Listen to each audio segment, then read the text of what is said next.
no matter say open asem on penasem, but asema enyo no kwade no mo bin kanto no so.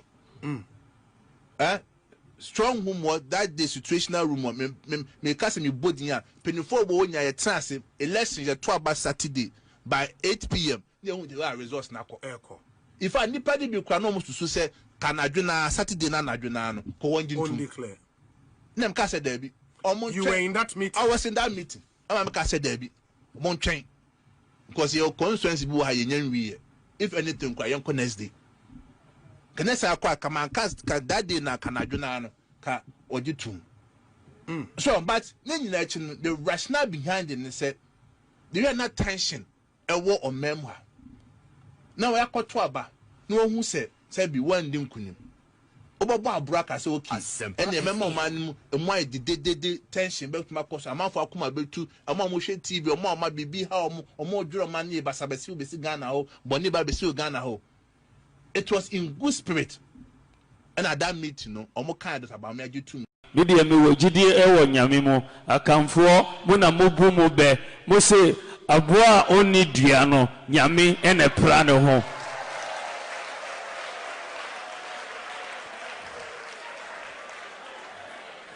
Me gidi se onyame obe pra me ho.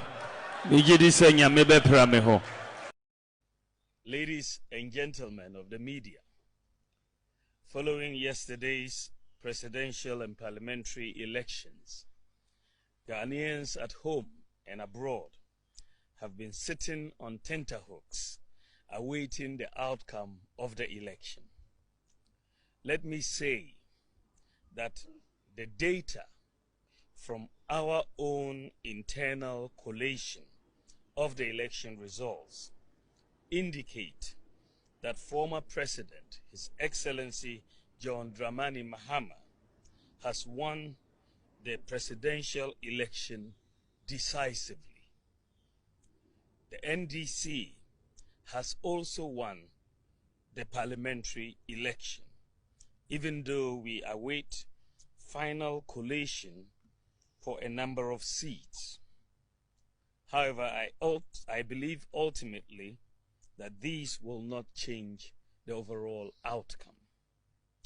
I have just called His Excellency John Dramani Mahama to congratulate him as President-elect of the Republic of Ghana. I said during the signing of the Peace Pact that I was sure of two things. Ghana will win and peace will reign. The people of Ghana have spoken. The people have voted for change at this time, and we respect that decision with all humility. I thank God Almighty for how far He has brought me, and I submit to His will. I am making this concession speech before the official announcement by the Electoral Commission to avoid further tension and preserve the peace of our country. It is important that the world investor community continues to believe in the peaceful and democratic character of Ghana. These are our most important assets. Ghana is more important than our individual political ambitions, and we must always put Ghana first. While this was not our desired outcome, I say this is part of the democratic process. We put our best foot forward in the contest, explaining our policies and programs. However, it is sometimes the case that the voter would have other ideas. I am very proud of the efforts of our campaign team, and I thank them very much. I assure His Excellency John Dramani Mahama of my full support in the transition process. As committed Democrats, we pledge to ensure that we have a very smooth transition so that the business of government will continue seamlessly. The MPP would offer the needed support to the new government in a very responsible way. Ladies and gentlemen, we have conceded defeat like any consummate Democrat would do. But we have not abandoned the fight to transform Ghana and expand opportunities to all sections of our society. We will not be a disruptive opposition, even though we would subject government actions and policies to strict scrutiny. And that's us here. Or no quaka say wonko. Say oko conceded. Yes. No quite a transfer kind. Part no transfer. Penifua or matter stakeholders or matter no mutual. The decision for the early concession. Decision or whether it was right or it was wrong. And not about Bawumia quadrant. And the party now stakeholders or more and they take his decision. Let's be fair. It does not matter say open asema on penasem. But asema enyo no kwade no mo bin kanto no so. Strong rumor that the situational rumor me kase me bodin a penifo bo nya ye trance election ye to about Saturday by 8 p.m. They won the results na ko. If I nipa dey be kwa no mo susu say kanadwena Saturday na nadwena no ko won jintu. Only clear. Nem kase there bi. You were in that meeting. I was in that meeting. I'm kase there bi. Mon train. Because your constituency will have a if anything, quite young next day. Can I say, come on, cast that day na Canaduna or you too. So, but then the rationale behind it said, there are not tension, a war or memoir. Now I got to about no one who said, sending kunim. Oba braka say okay. And the member man why the tension back to my course. I'm for kuma betu. I'm mo share TV. I'm ma bibi how or more dura man ye basabesi besi Ghana ho. Boni ba besi Ghana ho. It was in good spirit. And at that meeting, no, I'm kind of about me too. Media me wo gidi ewo nyame mu akamfo mo na mobu mo be mo se aboa oni dua no nyame ene pra ne ho.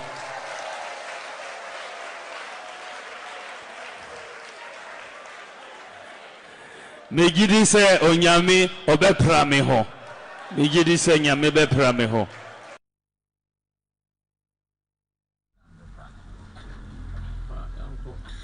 Yes. Megidi se onyame obekra me. To me na ketwisa ho. Yes. Abuji TV life no. Yakwa ko hwe bi yasa aba yechi. Na Rikus my child na emo kwaba na won fan chesef ye no ebo na niso na Rikus say offer I couldn't believe Bawumia on his speech for accepting the fate for the parliamentarians. How did he know that the party MPP has lost on the parliamentary? Yes, for the presidential, it's easy to know, but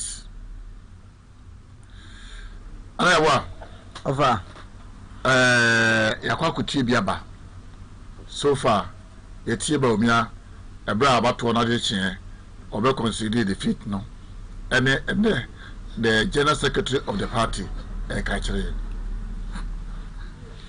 Ofa, say, is society now or no? And the Bakwa. A communication at the right time, and I say providing information at the right time. I am highly disappointed in Justin Kudia and the entire leadership of MPP. It is better late. General Secretary also not. Oh yes. Oh okay. It is better late than never. But ni be ready and Kwame can be mukura and can faso also. Sir. Oh yes. Oh say so ne kabra so ofa enya ne kabra ni it is the wrong time mpo. One Ken for beka say who say omode lambasti Dr. Mahmoud Bawumia nti we support Bawumia nti na afi na obeka. The question is what prevented them from coming out on the 9th, 10th, 11th, 12th January, publicly, press conference organized by the party to tell their members that enye Bawumia kwa ne ba fagina ni tumi so be concede defeat na mum yai party for ni na, including me, the general secretary, the chairman of the party, the organizer, and all those. No, you're part of the meeting. A part we can't think I won't na joke on the because Debbie on my dienchi. It's had no my press conference. I'm a Casanaba Bawumia kwa na kontonkro or didn't pere concede defeat. By Yenina Kabum, Matnawa get closer to elections. Afena Justin Frimpong Kodia, NDC General MPP General Secretary Sabenina, then the modern Monsonia wa bompa. One. Oh, say, when ne cabre. Of an say, analysis na the elections, you are less than 2 months. I had the elections are. What's now? Omudisa conceding of defeat now conceding in terminal abono omudi abu Dr. Mahmoud Bawumia sa wanya bema afia ye be ko election no afei na wode ba bonten say enye Dr. Mahmoud Bawumia nko na free ni pem e be concede defeat. Now say the question is what prevented them from that time na getting 1 year nie oma bonten ama meka afia ye be ko elections no e no mo beka. And I am saying that MPP executives, no, I am highly disappointed here. And to code the idea, General Secretary MPP and he's being controlled and monitored by someone. Safin Wakotna Senpai and not press conference but no one yard say who General Secretary Sayem Ranimni Sewabon. Wabon in the position of General Secretary, no. Oh, that be General Secretary did you were born. But he's doing his best. Oh, far. Mr. Is it as a result of I didn't see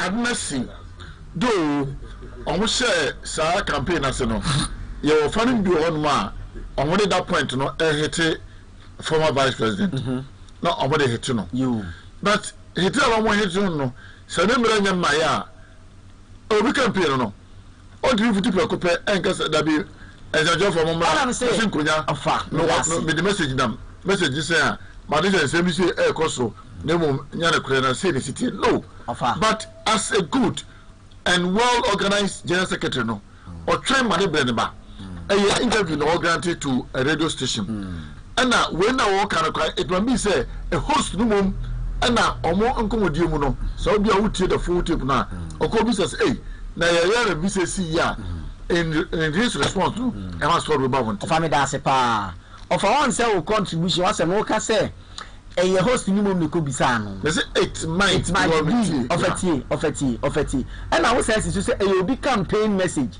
So who gave that person that campaign message? It's the executive of and so a campaign message is not left onto him at that time. So all the two recover on to of Abani say and still only acquire the campaign message. And I'm saying campaign message, you know, a son said Justin could you our bounty and no mouse and promise our campaign message, you know, and the Lambert.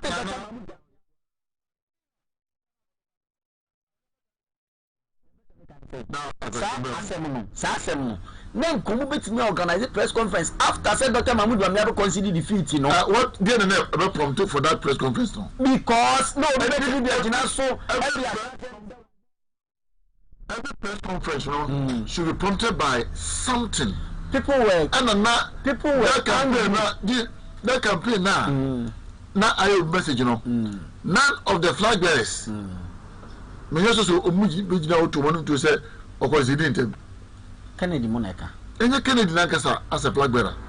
And the teacher for it can never prompt a whole general secretary press conference. Of a what of only Obenya over 12 years message Johnny only didn't come on your point and no beside the air of a horn moon no number for so no dia of a say parliamentary seats be be lose and majority of them lose no blame Dr. Mahmoud Bawumia for early and immediate conception. When you show so when ya PCB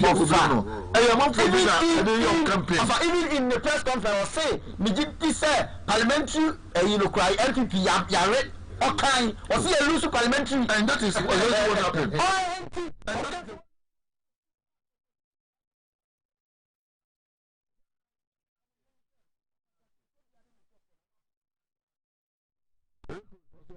Despite the fact that I am an MPP supporter, but I tell you, if these little boys with big mouths, JFK, Nanabi, Aboye, Napu, don't change their attitude, the party will stay for long in opposition. Rikus Kona offer, trust me, it's only Kennedy who can unite and rescue the party from the hands of the micro minority and from the opposition. Even for that, it's going to be very difficult unless Mama doesn't deliver.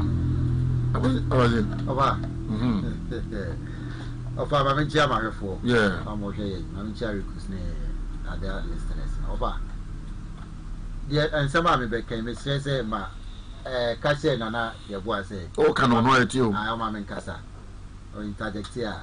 MY. Over just in code the idea pan what can Wabe the West General Secretary. On can't in some more can now see on the credit. Dear now, dear son of Dr. Mahmoud Bawumia, ya, ama Kennedy Crawford so, and our conceding term 9, so conceding Nama parliamentary day, a fan who did Dr. Mahmoud Bawumia. Some over Dr. Mahmoud Bawumia dinner on mine home, or mine than a kumaso. Only say, why yet not the name Diamono, or the investment be a rat or mine him. It's Obia why investment baby our investment when a house on Akumawo. Yeah. So, and you say investment, on my investment why as no vice president, on my name say. Now, operation I'm mobile or minded his own fast work. And now, also, give me a president. In the end, don't say. Aye. Now, and no bina, they are like Tom Ribia because Ghana for no Amwa Ghana and no mass Amwa NPP as a party. Because a normal be one NPP, I can Dr. Mahmoud Bawumia ba, obet me out to us some mobile net to pong. And only idea that me who say Ghana for Amwa Ghana, or my party, party and so can executives in eight offer, just in Kodia say Dr. Mahmoud Bawumia from Swap. 1 year from so baby I say or by the conceded early defeat. Now on also 150 precope and by the conceded on a penny 40 now say or see almost a numbrana we have numbrana and TC election no and I'm who yeah Bob and I do bed 10 as 11 and I'm TC election no 80 and no sir or be conceded earlier and no and say and no delay so can no one be basic because of course, the early in the crown put your normal see. That opposition now warm, papa. You must see. Oh, yes. No position now, your mind say. No one say. Why you commenting? All say. This, you know, I had the waiting to almost at the main PP. I want no margin. No, margin. There's almost a vigilant say. Dear Bessie BRBC. And no, and Dr. Mahmoud Bawumia, the Biamika and Yanko the natural my Ghana. Ghana no or Nyakopo di na teye no ntino ama odwene o man ne ho odwene o man no kwa animu o to wu say there be edi ho ya be ntino ma be consider early defeat na consider Jeff Kinso from the Kasano also can the same thing tension na wo man na ye wo hwenye na the nation MPP supporters no crown no yes na ye lose election no na dey na 24 year dey na mo be kan hwe nchire yi dey na say betimi amu bi kwanya akoma yare dey wu enti na say o mo be kan ntem na a save tension na a save amount for life na e ma o manum etadi and no enema Dr. Mahmoud Bawumia nya empanifo ani mu adom sa early defeat na o ye ama onya enimonya wama Nyankopon kra the oye na so Nyankopon ani yes I saw Nyankopon ani because amaphobia ye bi e wa aman bi so ama ntokwasi ama basabasa yesi enyinya me peni se ntokwa bi se ntokwa nsi tie and no maybe to see a man to see any part of the Dr. Mahmoud Bawumia and a save or minor or minor soon be and I know general and a Bible class or beer or dinner mount or dear or soon be for no. Sandy Pamina go anyone. Ain't offer Justin from Ponco Diana from so Beca assassin way. Journalists name come on need you know. Say come on needing the copy jar assassin the buy. One beside a quanonka. And the Penfolinian from so say Omon because so Omobeca cry a decay I consider defeat no. It is dear no Mumrabeca. And I dare no be baby Sally. It's offer and some now air consono and what. My name set it a same way and find check Kennedy supporters they say. Near or more no and what party no. Dr. Mahmoud Bawumia wa as or no one election as independent or call for party. And to join beyond a party need him or day. And I also to me free him and man the year idea be a party in share no. Because or Jim ready and a party in his constitution room, which mean free per man be a party based be a sanction. Now go free him no be conceded defeat now. Now the party in the best sanction no. It's your guys or money now yeah. Kennedy dear, make a bit to me and me I come in dinner because say easy baba the final a baba. San woman in the win ya. It's a good almost say Pandai and also test case Edema Bawumia. How far? I can't agree no so on 24. Offer my man Sunday signal when Kennedy Crawford almost a cassette. Sadie way a test case man Dr. Mahmoud Bawumia offer a test case man Dr. Mahmoud Bawumia ebe unique Pandai only unique Pandai we are the next year almost about Akokasa almost campaign after almost a flag bearer a test case no union one case close ya flag bearer name Dr. Mahmoud Bawumia over union so because Dr. Mahmoud Bawumia no ono oko as presidential candidate and other MPs need to call parliamentary. They be your parliamentary presidential and your presidential consider defeat. And I say your police station your parliamentary polling agents or any presidential polling agents or it's Obia won the ballot box for mine. It's presidential and who say maybe the presidential and parliamentary any can be thank you any can be it's almost your more no na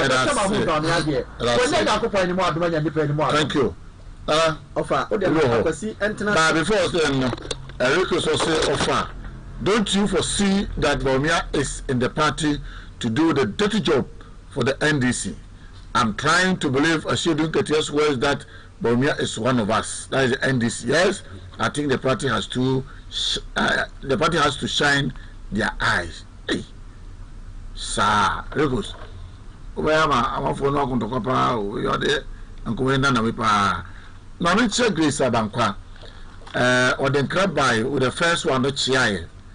Sir, or Chiaye. Unfortunately, now I didn't born any Grace. Or that about Crano. Yes, I can. Yeah, that's it. So, you say Germany for you now, so, hey, Italy home. Yeah, Italy for you down here, pa.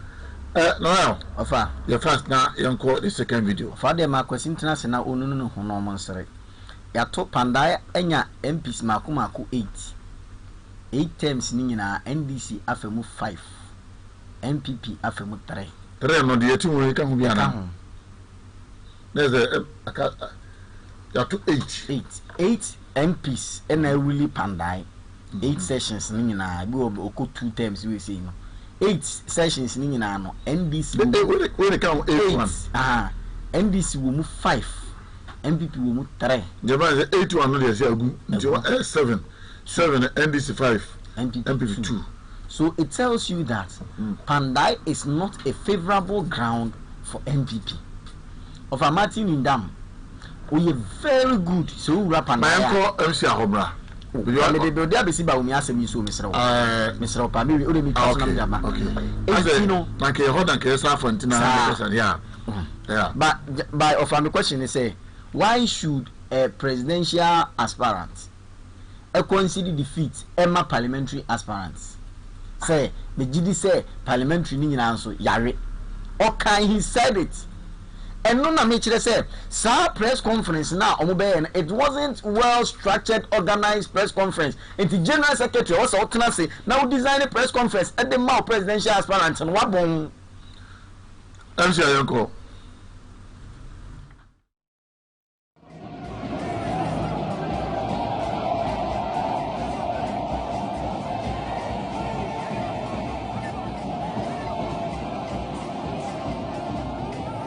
Good morning, Excellency. Good morning, The political situation in Pandai right now, the Electoral Commission has set up a date for the rerun of the election. What do you make of it? Well, thank you very much. To say the least, very, very disappointed in what is going on in our country. It looks like our institutions of democracy and our tenets of democracy are being undermined. The issue of Pandai with Matthew Nyindam is not a new issue in our democratic politics. You've had issues with Dana Bodakpi, you've had issues with Techikwesen, in Asin, and basically you've had the House allow the court and the legal processes to take place and be exhausted before state institutions are stampeded into acting in ways that undermine democracy. Matthew Nyindam should be given his day in court. He has filed appeal processes at the High Court. He has filed for a judicial review at the Supreme Court. And none of those cases has been adjudicated. So why the rush? Why the indecent haste? I think that he's being railroaded. I think that this undermines our institutions of democracy. I think that we should take a halt to these processes and allow him to have his day in court, just as others have done in the past. The House has never really rushed in this way when it came to the other cases. What is the difference with the case of Matthew Nyindam? I think it should not be this case. I think we should uphold the tenets of democracy. Democracy is something precious that we've all had and we've all subscribed to. When you start undermining its pillars, you break it down, and the consequences for the nation are very severe. And so simply because you have power, you shouldn't feel that you can ride roughshod over your opponents and over the principles of democracy. And so I stand with the principles that are being espoused by the minority in Parliament, and they are doing a good job at it. And we want to support all the principles that they are fighting over in this particular case. Thank you very much. Thank you.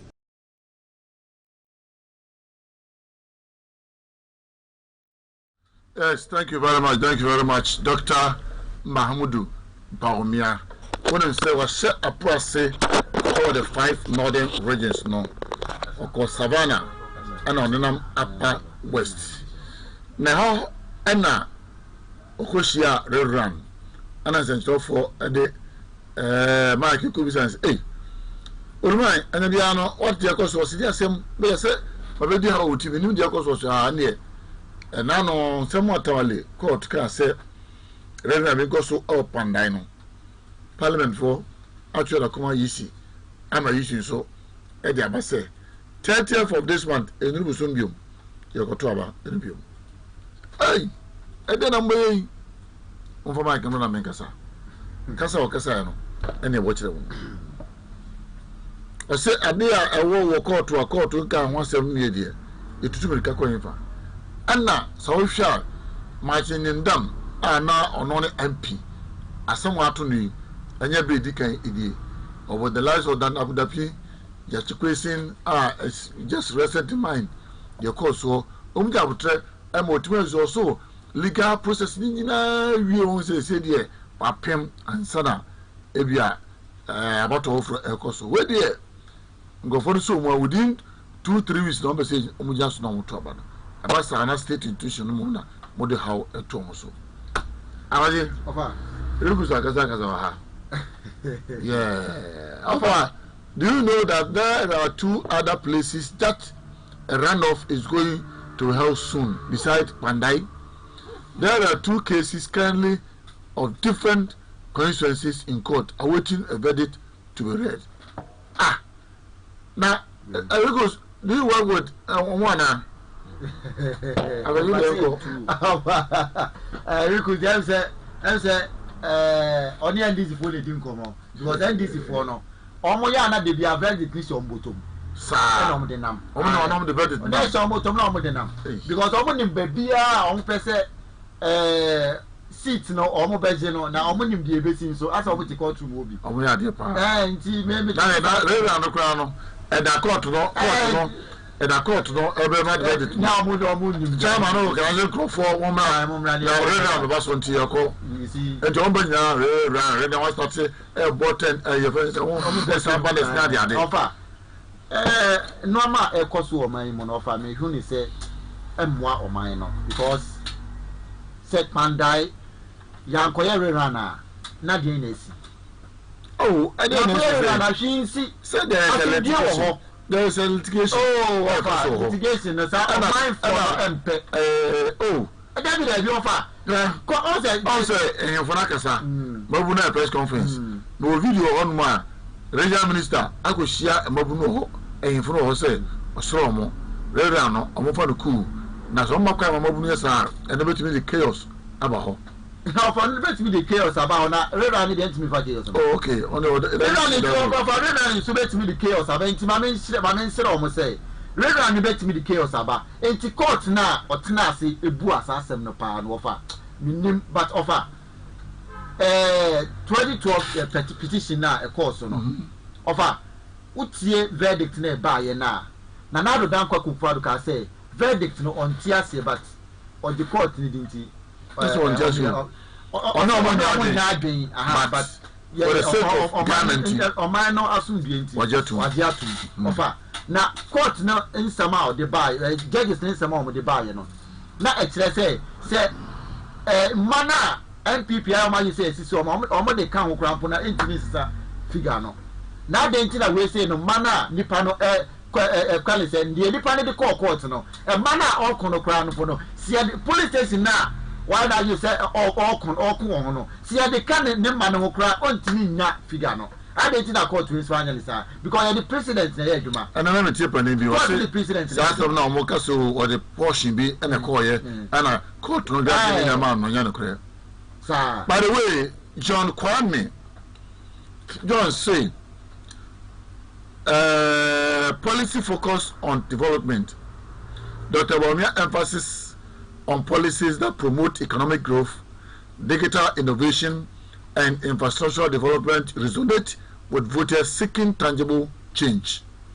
John Kwame Nkrumah's proven track record as Vice President, Bawumia's tenure as Vice President has seen various developmental initiatives and economic reforms, giving him a visible track record that supporters can rally behind.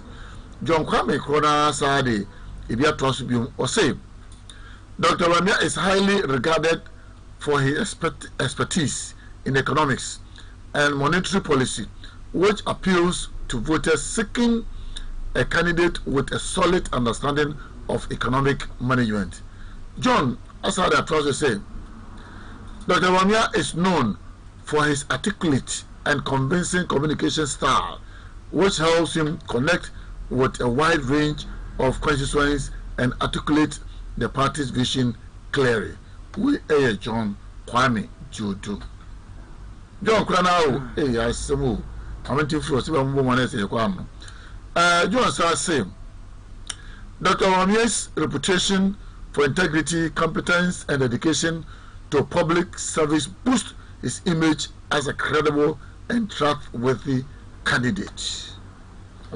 And the offer, the Kwame John come in any yard. Yes, but Gladys Aji, Bawumia is the unstoppable force to lead the MPP party. Yes, Gladys Aji. Gladys Aji say, the tone catcher. Thank God you are back.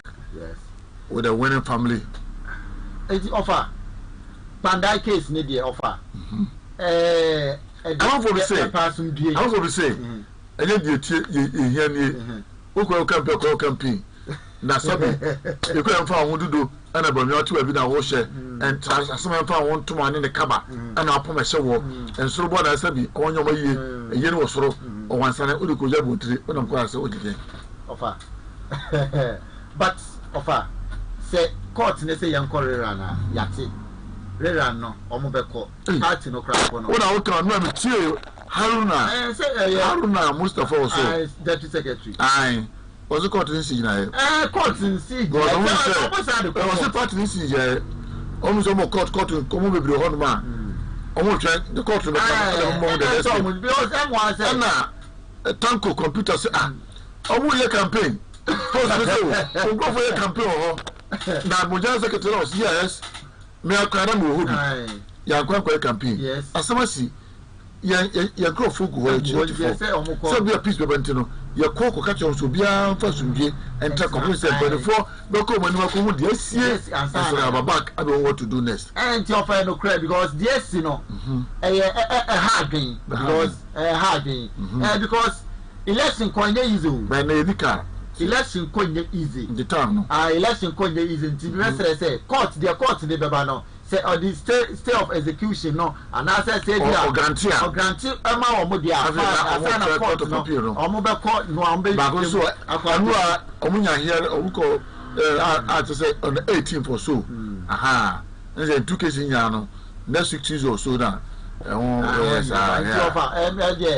the beba no na yen so ya hwe ne aka wa say because asem wo court a yentimi ho anako nana ya ho now citizen Ghana so Dr. Bawumia is a national asset to Ghanaians. Yes. When they no offer your more cano ya dear Dr. Mahmoud Bawumia ne waya more mine no say na make say Dr. Mahmoud Bawumia when you munyam and our invest or mine investment na make can even John Kwame always unfortunate say yeah na and what happened to us at the beginning in Tama the time na sorry na can say about phone lines in the room. Yeah, but hopefully for Monday no we will command the two. Yes. Your budget voice notes. Yeah. Near sounds so I be phone lines not count. Yeah. And your voice notes in there. Your friend saying your WhatsApp line I the two ya where you not to swear. MC boy na your poswa na abuboni ya form. If you be phone lines nana of what do I just so about trust. But Senator Ghana be was saying Dr. Bawumia is God's gift to MPP and Ghana. Akazi mama na namro. Ana. Me da sepa. Fonse ye free bibi president. Eno na de biaya na ye kasa asem we SDC kanen no say ni ye kan. Of Africa aguda kwe ni jachi question issues. Then time na jachi question kra de ya making. Then time NDC no more opposition. But NDC they stood behind jachi. Emra Nindam issue by a court, Tamale High Court. Pacho, national executives, MPP national executive, was saying it follows our issue. So, okay, yeah, let us see because sometimes you say, now in the lawyers, you are more MPP more. Now, on what the court issue, that's conference on what you do. Until sir, Nindam di Tamale High Court until Tamale. No, almost funny say, oh, baby, I would call a portion, crowd the court, and it's a court to need declare manumpa. Ya rain into omo fa na fala enka omo be draw speaker attention say issue e biasi pen dey see ye ni say matena wa ma speaker butu akonya na wie e the authority note da koma isi say ya butu akonya na wie ti yan konkoto aba fe na be ka kire say asem ne da so court that in the first place executives na omo da party na no omo fail omo dinindam hwamo pa matena wa ma yakwa kobu asem na gunu so wie ansa na mo beka say dey call even assembly power supreme high court like am more prepare mo niam nyina just to tell them say hey assembly be see that na mo references me nyalo ya need here but all filers so be settled so they are at the supreme court almost say your top be wi na gazetteer so bia no owo appeal you have 21 days until your my date now on the file I gazette you know that is 24th of December or so and now according to one so no a cover say papa so file here or 25th of January they say 11 good days and a better also but I was once listening to Dr. Mapo majority chief whip on say you say you no gazette at the same day Sa constituency o kan no. Then cut 24th of December there no. Because of say na asemo. Na asemo hunti. You see, me na make us executive and but I heard Gary Macron speaking until the court Supreme Court near the day.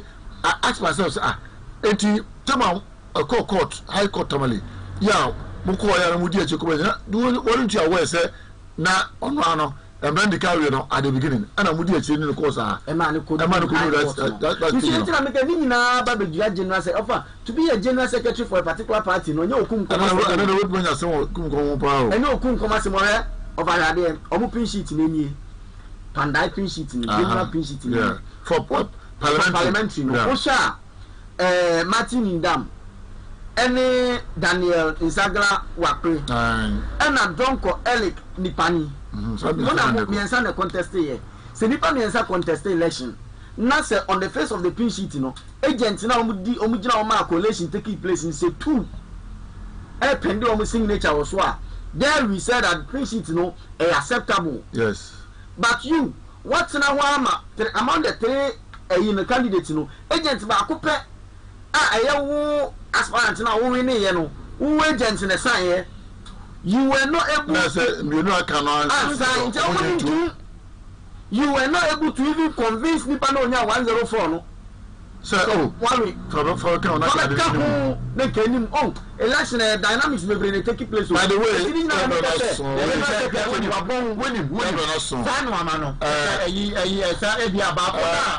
police station now. Police agents. This is not police station. Police agents now. Police agents now. Mostly other parties and they or more police agents echo.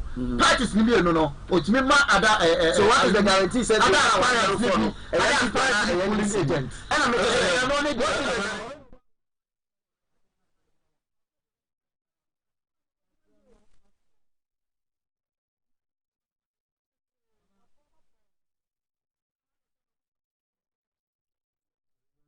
Your parents say, the regions of Kaladeko.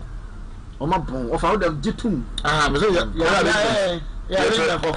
Drop your By the way, Rico say, John Kwame Dodo doesn't know what he's saying. Why couldn't Bawumia use his economic education to help Nanado when he was the head of the economic team? Was he able to arrest the dollar? He failed. Youth in action movements who job bless, no one cares. Dr. Bawumia is a great leader. Rekus Kennedy is the best person to rescue Ghana after Mama. And citizen Ghana say, Nana Yao, Berema Yabua. Today, dear, you day on us, pow. We the MPP National Executive. Why? Please tone down.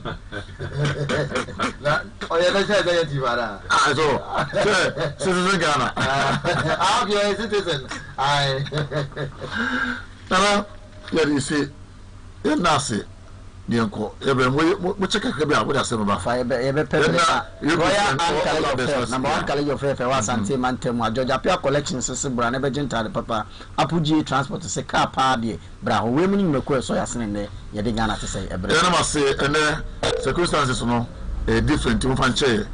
Na Yami Aduma, a vessel so Asia.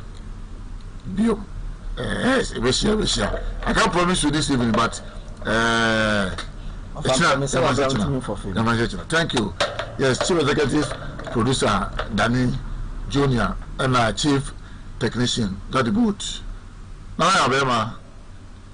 And I'm in the last of Kojabo. Yami Aduma, it was so share. It's good afternoon. Good morning, Excellency. Good morning, The political situation in Pandai right now, the Electoral Commission has set up a date for the rerun of the election. What do you make of it? Well, thank you very much. To say the least, very, very disappointed in what is going on in our country. It looks like our institutions of democracy and our tenets of democracy are being undermined. The issue of Pandai with Matthew Nyindam is not